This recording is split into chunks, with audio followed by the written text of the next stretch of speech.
बोलिए सच्चे दरबार की यहाँ पे आए हमारे बड़े भाई छोटे भाई की। बहुत आप लोग झूम लिए, अब आराम से बैठ के भजन सुनिए। भाई हमारा दूसरा भाव है। सुनील भैया के लिए एक बार आप लोग ताली बजा दीजिए। देखिए भैया, नवरात्र के मेला लगल बा। एक छोट लड़का अपन माई के साथ मेला गए घूमे। ओहो, वो मेला में माई के हाथे से छूट गए लड़का, हेरा गए लड़का। मेला अब का भाव बा लड़का के सुनी भाव।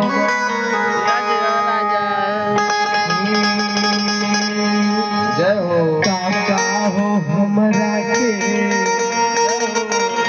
रहिया बताई भगवान। जय हो भुलाए तनी घरे पहुँचाई जय हो काका हो हमरा के रहिया बताई पानी भुलाइल तनी घरे पहुँचाई ना जानी गौआ के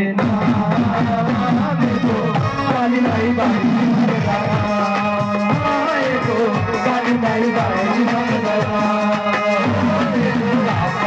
हमरा के रहिया बताई पानी भुलाइल तनी घरे पहुँचाई ना जानी गौआ काली माई बाई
अपना प्यार दिलार हमसे देख गए हैं। माता रानी का समाज भैया तरक्की करे और बढ़े।